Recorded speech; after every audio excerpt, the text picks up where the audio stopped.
stardom this time, 5 hard-working celebrities who continue to earn their place on the red carpet. This Aussie X-Man first made his name internationally playing Curly in a London production of Oklahoma. Hugh Jackman belongs to that rare breed of performer who can truly lay claim to the label of all-round entertainer. Mixing it with the likes of Brad Pitt, George Clooney and Matt Damon as one of Hollywood's top leading men, he can also hoof and holler with the best of them down on Broadway. In fact, his singing and dancing talents have not only won him rave reviews, they've also made him an almost permanent fixture at American theatre's Night of Nights, the annual Tony Awards. He scored his first invitation to host the New York extravaganza in 2003. It really is a celebration of theatre at its heart, but even more than that, the Tony celebrates New York. People get to see this great array of talent, and you get kind of the best of, in a way. And if you're kind of working out what you want to see when you go to New York, it's a great thing to watch. Hugh was such a hit, he got invited back the next year. I just had probably the most fun I've ever had on stage. And I secretly, when I came off, I said to my wife, I said, I really hope they ask me to do it again one day. And so I really didn't think it would be next year, but I'm absolutely thrilled. No doubt he was even more thrilled to win the 2004 Tony for his own performance as the flamboyant singer-songwriter Peter Allen in The Boy from Oz. He was invited to make it 3 in a row by hosting the awards again in 2005. His vocal talents also brought in offers to work on big-budget animated features like Happy Feet and Flushed Away, playing a posh mouse from Kensington who suffers a rude intrusion from a sewer rat called Sid. But by 2006, he'd swapped his maracas for a magician's cape and was brushing up on his party tricks for his starring role alongside Christian Bale and Scarlett Johansson in the thriller The Prestige. I am really bad at magic. I, in fact, used to be a clown at kids' parties. I was Coco the Clown, and I had no magic tricks. And I remember a 6-year-old standing up at a party saying, "Mummy, this clown is terrible. He doesn't know any tricks." And he was right. For The Prestige, he put in the hard yards to improve his form, but never got the credit. You know, the really annoying thing is, Christian and I actually did several of the tricks. Some of them not because it's big apparatus, but the ones we did, we actually did. And my friend said, "Oh, that was CGI, wasn't it?" Yeah, so you can't win, really. But it was fun learning them. There was plenty more tricks and locking of lips with Scarlett Johansson in his next film, Woody Allen's Scoop. She's a great kisser. And by the way, I disclosed that to my wife when I went home from work that night, so she's fine with that. And she's particularly fine because Woody only does one take, so... But then he needs to keep wife Deborah Lee Furness sweet. Not only does she play mother to their 2 adopted sons, she is also one of his partners in production company Seed, which is producing the X-Men spin-off Wolverine. The aim of Seed, which is also headed by Hugh's former personal assistant, is to provide more opportunity for filmmakers in Australia, where Hugh still spends much of his time. He and Deborah frequently host charity events in Sydney for causes as diverse as Bette Midler's New York Restoration Fund and the Jane McGrath Cancer Foundation. He's also been flying the home flag in his most recent movie effort, Baz Luhrmann's $100 million extravaganza, Australia. Set in the 1930s, it tells the tale of an English aristocrat who sails to Australia and falls in love with an outback drover.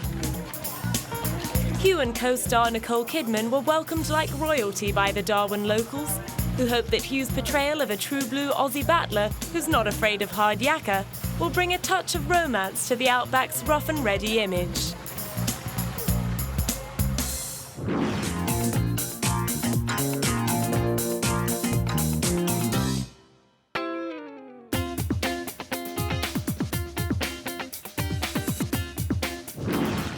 The Archbishop of Genoa is quoted as having said that although the Vatican opposed human cloning, it might make an exception in the case of this Italian icon. Director Cecil B De Mille was so impressed with her voluptuous figure, he proposed building mountains around her. Sophia Loren herself has put her legendary 38-24-38 frame all down to spaghetti. But despite all the fuss over her curves, the Italian beauty has always been so much more than her vital statistics. In 1961, she was the first person to win an Academy Award for a non-English speaking performance for her part in Vittoria De Sica's Two Women. With a list of credits like Houseboat, Desire Under the Elms, The Millionairess and Lady L, she has proved herself as adept at comic roles as at dramatic ones. She was the first star to be inducted into the Italian-American Hall of Fame. 3,000 people packed the Washington Hilton to cheer her on. I'm really very honored to receive this special recognition from you and from the National Italian-American Foundation. May we continue to cherish all that God has given us. Thank you so much for this wonderful ovation. Thank you really from the bottom of my heart. Thank you very much. Fellow inductee Robert De Niro was only too happy to take second place to such an enduring Italian icon. I love Sophia Loren.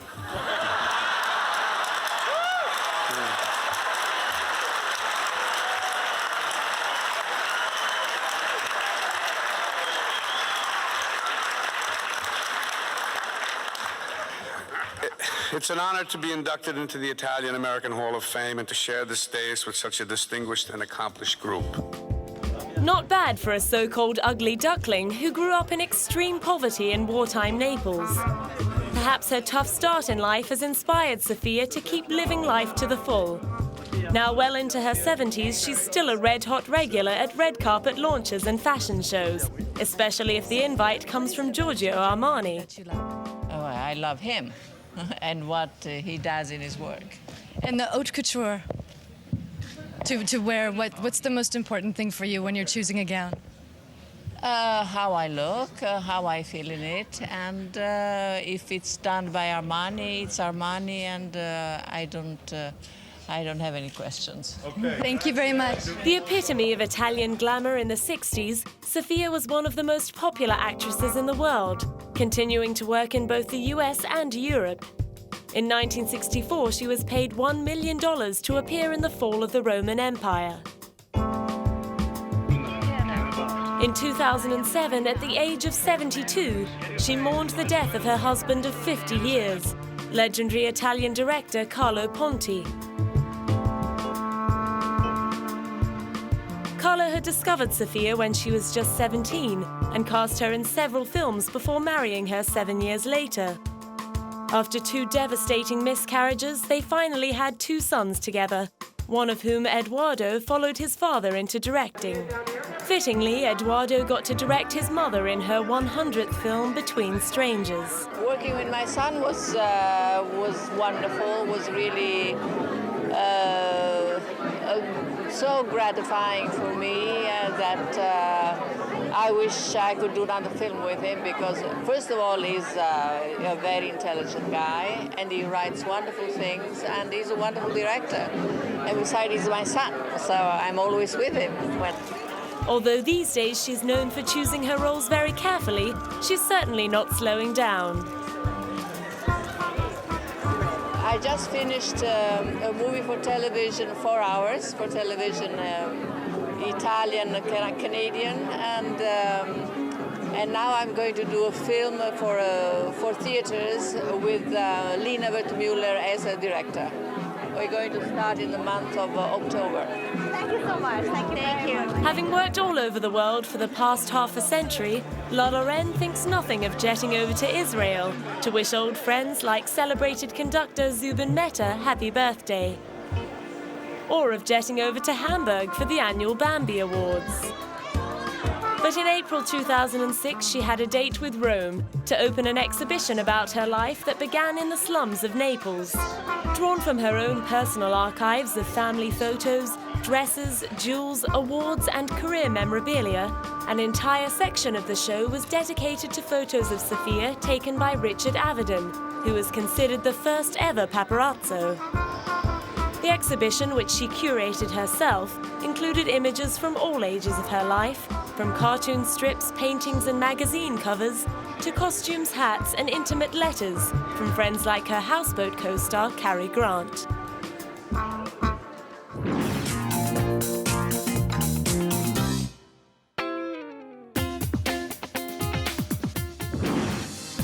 This one-man brand was Googled more than any other sports person for 2 years in a row. Even if you've never watched a game of soccer in your life, you'll have no trouble recognising ex-England captain David Beckham. Born outside London in 1975, he played with Manchester United for 11 years, during which they won the Premiership title 6 times.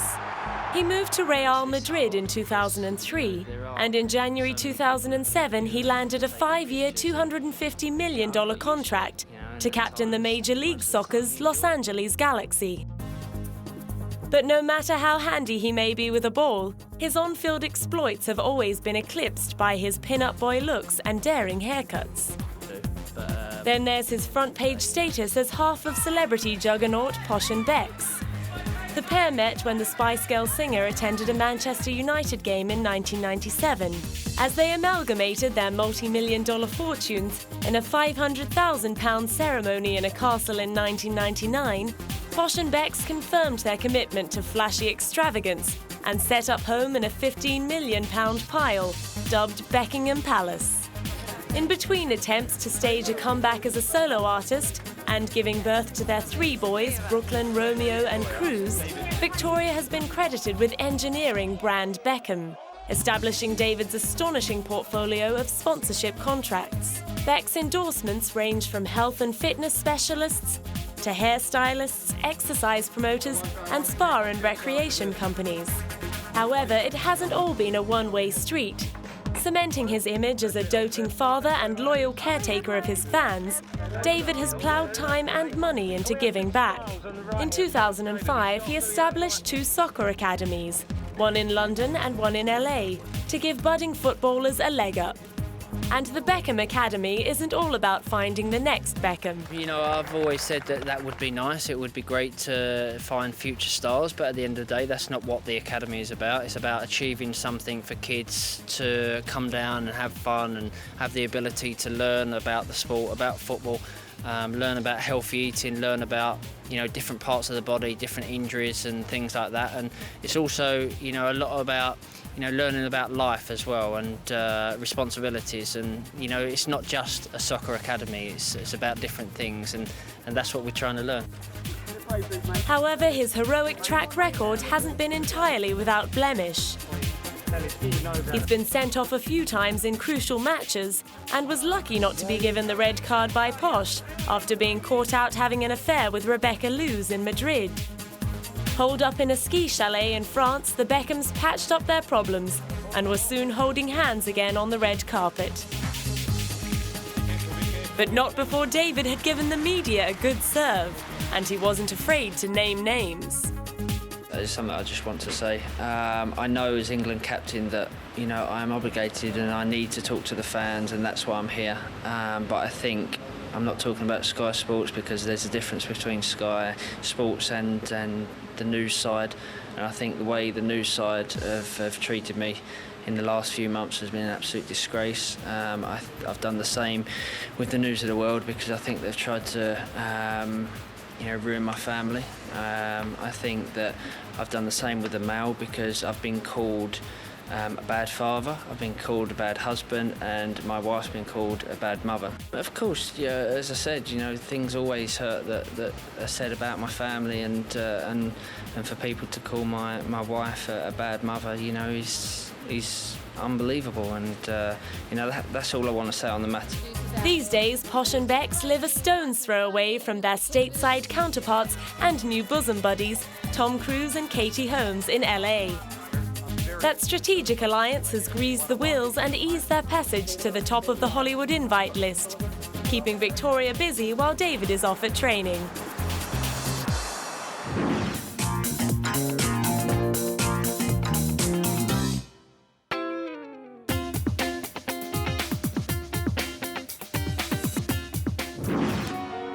In a recent interview, this blonde bombshell confessed that her beauty has been more of a curse than a blessing. Michelle Pfieffer believes her looks have stunted her chances of snagging more serious roles, as well as eclipsing her acting abilities. That's as maybe, but if she hadn't won the Miss Orange County beauty pageant in 1978, she may not have caught the eye of the acting agent who gave her a start in TV commercials. 5 years later, after underwhelming critics in Grease 2, she got their attention as the irresistible Elvira in Scarface. At the 20th anniversary of the film's release, Michelle acknowledged its impact on her fledgling career. I think it sort of legitimized me in a way to be associated, you know, to be co-starring with Al Pacino and such a seasoned, talented cast. It's a gift that's kept on giving. Everywhere I go, people, particularly young men, stop me and say, you know, how Scarface was their favorite film, and now they've seen it 175 times. It's certainly not that Michelle hasn't delivered plenty of memorable performances since. She's been nominated for an Oscar 3 times and won a Golden Globe for Best Actress for 1989's The Fabulous Baker Boys. Some of her most famous films include Witches of Eastwick, Dangerous Liaisons, Married to the Mob, Wolf, and the spooky thriller What Lies Beneath. She also boosted sales of PVC with her turn as feline anti-hero Catwoman in Batman Returns, and produced the film One Fine Day.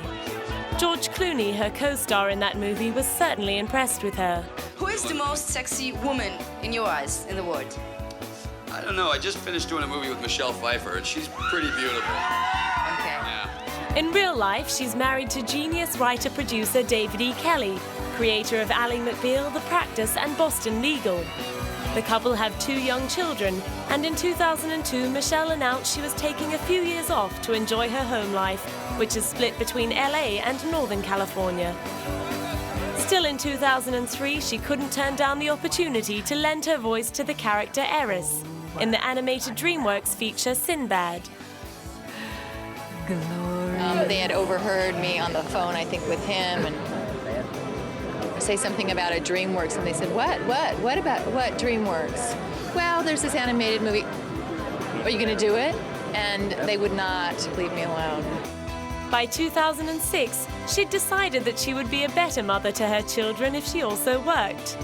She also claimed that they'd had enough of her hovering over them all the time, making everyone feel inadequate. She didn't waste any time getting back into it.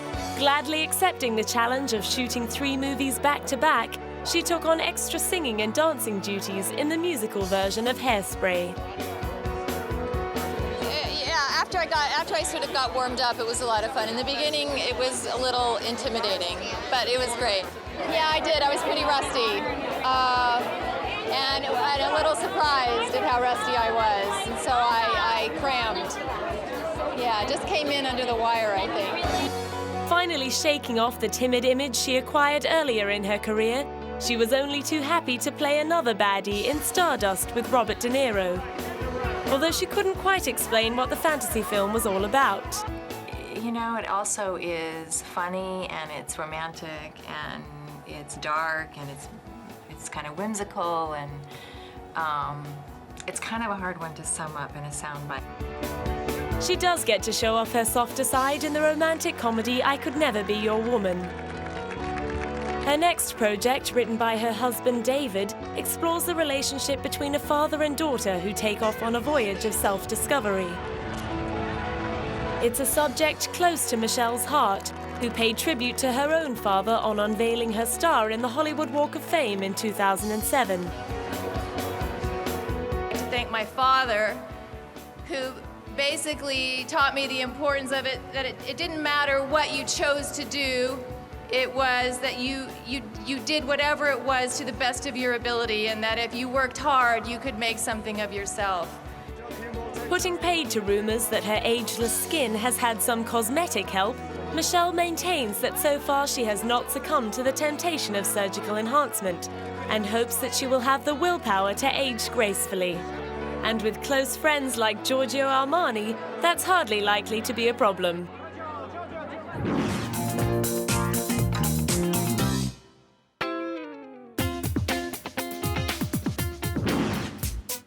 This Joker once lived next door to Golden Age legend Marlon Brando on Mulholland Drive. Although Jack Nicholson is the most awarded screen actor alive, he is probably more famous as a womanizing party lover. Never without a wicked grin and trademark shades, his lovable rogue image is said to have seduced more than 2,000 women, a statistic that has earned him a place in Maxim's top 10 living legends of sex. He has 5 children by 4 different women and has only been married once. His 17-year relationship with Angelica Houston ended acrimoniously in 1990 when it emerged that he had fathered a child with starlet Rebecca Broussard. He then began an off-and-on relationship with the ever-shrinking Lara Flynn Boyle. At the age of 67, upon the UK release of the aptly named Something's Gotta Give, Jack confessed that he was finally slowing down. On a trip to London, he apologised to the press for not being much of a raver anymore, saying at his age such behaviour was unattractive and inappropriate. Even his on-screen image was mellowing out a little. But that doesn't mean that he's resigned himself to the notion of getting old. Jack the lad found playing the aging salesman in About Schmidt quite a shock to the system. I couldn't look at myself in the mirror the whole 3 months I was doing this picture because I thought I would never return to myself. You know, the physiognomy of a character, really one of the smart things I was going to say. What's the difference between you and this guy? I was going to say diet, you know, because he's a very sedentary American. So, you know, if you just get rid of your camera tricks, what angles they shoot you from, all of that, it in the end creates an overall impression of aging in different ways. And this is the least vain performance I think I've ever given, you know. For an actor famous for playing extreme and exceptional characters in his movies, pulling off the mediocre Warren Schmidt was exactly the sort of challenge Jack was up for. Well, that's always the hard job for an actor. You know, anybody can act once or twice. They don't know who you are. But when you have to unconvince them of who you are, like in About Schmidt, as Alex has said, I've listened to his interviews also. He asked me to play a small man. So, you know, every job is different. Every character is different. That's what makes it interesting. You know, otherwise you wouldn't keep doing it. You'd be doing the same thing over and over again. No one really knows the real Jack anyway. One thing that no one knows about the real Jack, including Jack himself, is who his father is. Growing up believing his grandmother was his mum, he called his mother Sis and didn't find out the truth until both of them were dead. By that time, it was too late to find out who his real father was, and although 2 men have stepped forward, Jack never pursued the matter. Despite his philandering ways, he has never shied away from acknowledging and supporting his own children, one of whom is LA designer Jennifer Nicholson, who counts many glamorous celebrities amongst her clientele. He even managed to tear himself away from screaming himself hoarse at an LA Lakers game in time to play the proud father at her recent show. Proud as I could be. Jack and Jennifer, how about the photo? Yeah. Okay, let's do a shot of Jack and Of course I enjoyed this show. It was nice. But anyone thinking that Jack may be going soft in his old age should take note of Leonardo DiCaprio's experience of working with him. The pair worked together on Martin Scorsese's 2006 film, The Departed. We were dealing with an actor that's completely unpredictable in Jack Nicholson. I mean, you almost expect it. You almost expect that he's going to come to set and completely surprise you, and that's what he does. And when he signed on to the project, we all knew that he would have to make this character his own, and that meant making him that much more treacherous, sexually explicit, deceptive, and dangerous. Thankfully, there's a badass in the old boy yet.